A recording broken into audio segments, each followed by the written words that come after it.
Hello friends, welcome back to my channel learning records.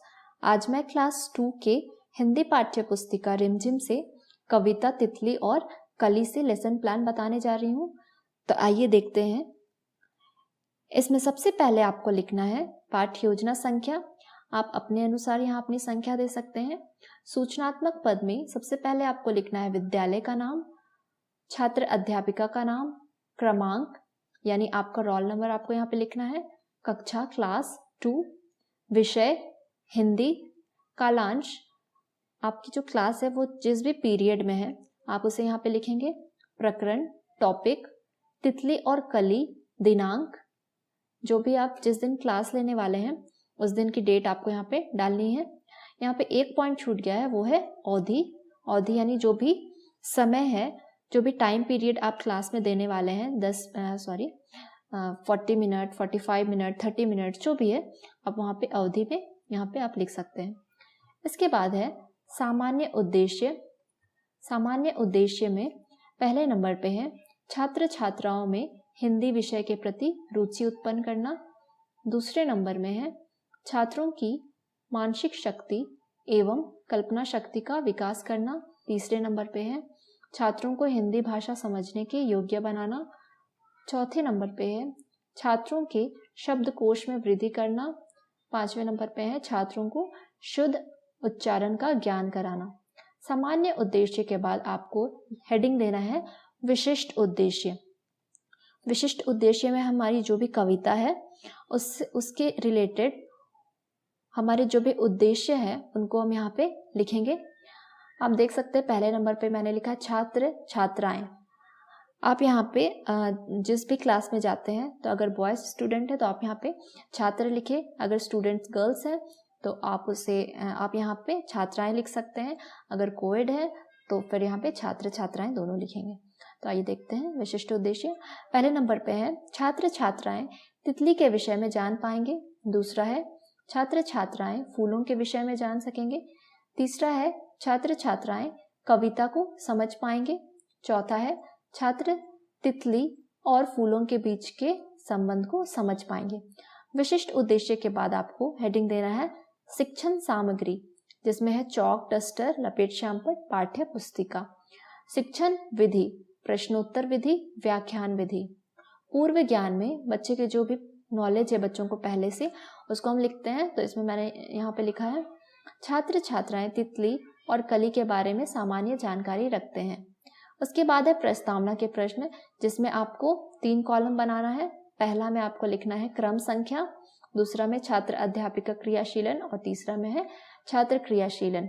तो इसमें पहले नंबर पे है मैं जो छात्र अध्यापिका को जो होगा प्रश्न वो होगा बच्चों आप बगीचे में क्या क्या लगाते हैं। तो जो बच्चों का उत्तर होगा वो होगा फूल, पौधे, घास इत्यादि। दूसरे नंबर पर छात्र अध्यापिका क्रियाशीलन में फूल खिलने की अवस्था को क्या कहा जाता है। तो बच्चों का उत्तर होगा कली। तीसरा कली और फूलों के आसपास क्या मंडराते हैं। तो बच्चों का उत्तर होगा भौरे या तितली। तो इस तरह से हमारा जो टॉपिक है वो देखिए लगभग निकल ही गया है, तितली। तो हम आगे जाएंगे एक उद्देश्य कथन में, जहाँ पे शिक्षिका या फिर छात्र अध्यापिका बच्चों से कहेंगी बच्चों आज हम लोग हिंदी की कक्षा में तितली और कली कविता का अध्ययन करेंगे।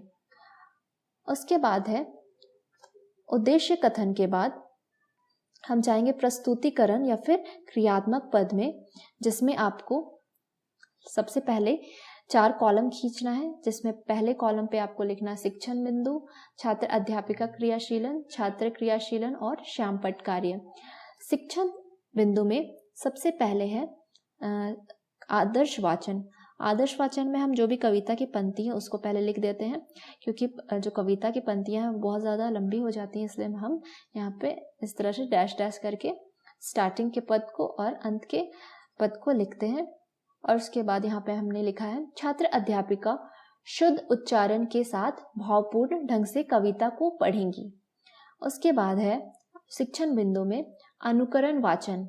अनुकरण वाचन में छात्र अध्यापिका छात्रों को कुछ समय के लिए सामूहिक या व्यक्तिगत रूप से अनुकरण वाचन करने को कहती है। उसके बाद है शब्दार्थ, जिसमें छात्र अध्यापिका कठिन शब्दों को श्यामपट्ट में लिखती हैं और शब्दों के अर्थ बताती हैं। उसके बाद जो शिक्षण बिंदु में है वो है भावार्थ। भावार्थ में आपको लिखना है, इन पंक्तियों में यह बताया गया है कि एक पौधे की हरी हरी डाल पर एक छोटी सी सुंदर कली थी। एक तितली उसके पास आकर बोली कि वह बहुत ही सुंदर लग रही है। भावार्थ कंप्लीट होने के बाद जो शिक्षिका है वो कुछ बोध प्रश्न पूछेंगी, जिसमें पहला है हरी डाल पर क्या लगी हुई थी, दूसरा तितली कली को क्या बोली। तो इस तरह से जो हमारा शिक्षण बिंदु और छात्र अध्यापिका वाला कॉलम कंप्लीट होता है। अब छात्र क्रियाशीलन में हम देख सकते हैं, जब आदर्श वाचन के टाइम में जो छात्र जो है उनका क्रियाशीलन ये होगा, छात्र छात्राएं ध्यानपूर्वक सुनेंगे। उसके बाद अनुकरण वाचन में जो छात्र छात्राएं हैं वे छात्र व्यक्तिगत या सामूहिक वाचन करते हैं। उसके बाद तीसरा, जहाँ पे शिक्षिका कठिन शब्दों को बतलाकर श्यामपट्ट में लिखेंगे और उनका अर्थ बताएंगे, वहाँ पर है छात्र सुनेंगे, समझेंगे तथा अपनी कॉपी पर लिखेंगे। उसके बाद है जहाँ पे शिक्षिका भावार्थ बतलाती है, वहाँ पे छात्र ध्यानपूर्वक सुनेंगे तथा समझने का प्रयास करेंगे। उसके बाद है बोध प्रश्न में जो भी क्वेश्चन है, हरे डाल पर क्या लगी हुई है, उत्तर एक नन्ही कली। तितली कली को क्या बोली, उत्तर तितली ने कली से कहा वह बहुत सुंदर लग रही है। इसके बाद है हमारा श्यामपट्ट कार्य। श्यामपट्ट कार्य में सबसे पहले हमें हेडिंग देना है तितली और कली। मैं इसे जूम करके दिखा देती हूँ इस तरह से। उसके बाद जो भी कठिन शब्द है आप देख सकते हैं, उसको मैंने यहाँ पे लिख दिया है। कठिन शब्द जिसमें है नन्ही, भली, डाल, और उन कठिन शब्दों का शब्दार्थ जो है वो है नन्ही यानी छोटी, भली, अच्छी, डाल पेड़ पौधे की शाखा। तो इस तरह से हमारा जो है एक पेज कंप्लीट होता है। उसके बाद अगले पेज में भी हमें सेम वर्क करना है।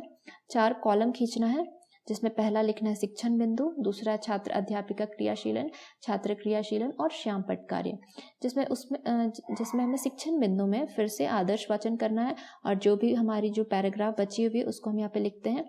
अब जागो तुम आंखें खोलो डैश डैश डैश, तितली छूने उसे चली।